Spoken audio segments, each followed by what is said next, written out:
নির্বাচনের ব্যাপারে আলোচনা হয়েছে যেন আইন শৃঙ্খলা পরিস্থিতিটা যেন ভালো থাকে, এই জন্যেই কীভাবে আমাদের আইন শৃঙ্খলা পরিস্থিতি ভালো রাখা যায় এবং ভালো থাকে এই ব্যাপারে আলোচনা হয়েছে। এবং আমাদের এখানে মোটামুটি সব বাহিনী প্রধানরা একটা এনশিওর করছে যে ওই সময় পরিস্থিতি ভালো থাকবে।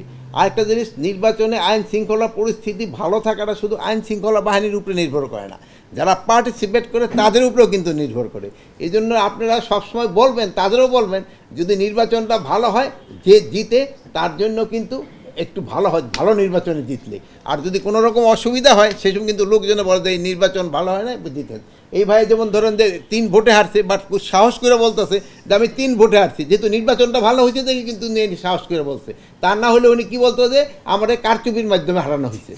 আগে আমরা দেখেছিলাম যে দিনের ভোট রাতে হয়েছে, ব্যালটে সিল মারা হয়েছে, পুলিশ সে সময় ছিল, সব কেন্দ্রেই ছিল, ব্যবস্থা নেয়নি বা নেওয়া। সেই সব কেন্দ্রে আপনারও ছিলেন, আপনারও কোনো কিছু বলেন না।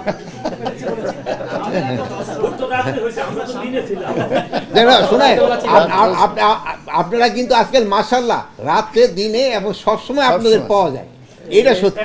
আপনারা কিন্তু রাত্রে দিনে সবসময় ভিজিলেন, এই জন্য আমি আপনাদেরকে ধন্যবাদ দেই।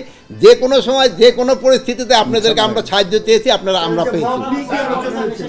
সেটা হচ্ছে যে সামনের নির্বাচনে যাতে রাতে ভোট না হয়, কোনো ব্যালটে কারচুপি না হয়, সেটা পুলিশ কতটা এনশিওর করবে সেই নির্দেশ। এটা পুলিশ না, এটা সম্পূর্ণ আইন শৃঙ্খলা বাহিনী এবং এটা শুধু এবং অন্যান্য বাহিনী যেমন returning officer, pulling officer, presiding officer, এদেরও কিন্তু একটা বড় দায়িত্ব রয়েছে। আর সর্বোপরি হলো ইলেকশন কমিশন, যেহেতু পুরা নির্বাচনটা নির্ভর করে হলো ইলেকশন কমিশনের উপরে। তারাই কিন্তু এই বাহিনীগুলি সেই সময় কিন্তু সবাই তার আন্ডারেই কাজ করে এবং ওনারা একটা ভালো নির্বাচন জাতিকে উপহার দেবে, এটি আমরা সবাই আশা করি। এবং আমরা যত ধরনের সাহায্য সহযোগিতা দরকার হবে ইলেকশন কমিশনের আমরা দিয়ে দেবো। সাবেক সিইসি তাকে সে মব ভায়োলেন্সের শিকার হয়েছে। গত রাতে খিলগাঁওয়ে একটি পূজা মণ্ডপে তারা ভেঙে ফেলেছে এবং লালমনিরহাটে 2 জন মানে যারা সেলুনে গিয়ে বাবা এবং ছেলেকে অপদস্থ করা হয়েছে। এই বিষয়গুলো আসলে পুলিশের সামনে সিইসিটা ঘটেছে, পুলিশ আসলে কতটা না না এই যে ঘটনাটা সিইসিটা যেটা, এইটা মানে কেউ এই ধরনের ঘটনা আশা করে নেই।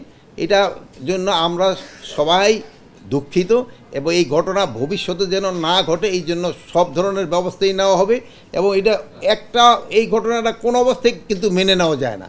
আর এই ঘটনা যারা ঘটিয়েছে তাদের কিন্তু একজনের আপনারা জানেন অলরেডি আমরা আইনের আওতায় নিয়ে এসেছি এবং অন্যান্য যদি কেউ এটার সাথে জড়িত থাকে, আমরা অন্যান্য আরও তো অনেক জড়িত আছে, ফুটেজ দিয়ে আমরা সবারই আইনের আওতায় নিয়ে আসবো। এখানে আমি আরেকটা কথা বলছি, এখানে যদি আমাদের বাহিনীরও কারো যদি কোনো রকমের দুর্বলতা থাকে তার বিরুদ্ধে আমরা কিন্তু ব্যবস্থা নেব। আপনার 2 মহিলা 2 দিক দিয়ে কথা বললে মনে হয়তো ঝগড়াই।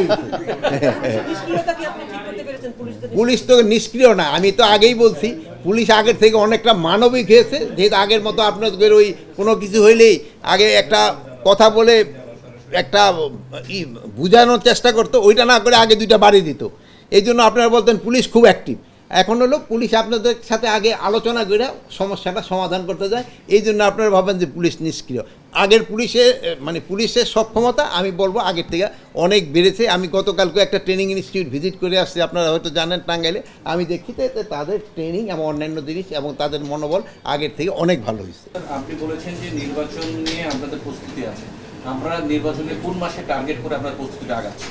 এখন নির্বাচনটা কবে আপনারা একটা তো মোটা একজ্যাক্ট তারিখটা ঘোষণা হয় না, বাট একটা অ্যাপ্রক্সিমেট তো ঘোষণা হয়েছে। যেমন টার্গেট থাকে না সবসময় করে কতগুলি আছে, একটা পিন পয়েন্ট টার্গেট, কতগুলো সেগুলো এরিয়া টার্গেট। বাট আমরা কোন এরিয়াটা হচ্ছে ওই এরিয়াটা তো আইডেন্টিফাই করছি, একেবারে পিন পয়েন্ট আমরা করতে পারি না। পিন পয়েন্টটা করে দিবে ইলেকশন কমিশন।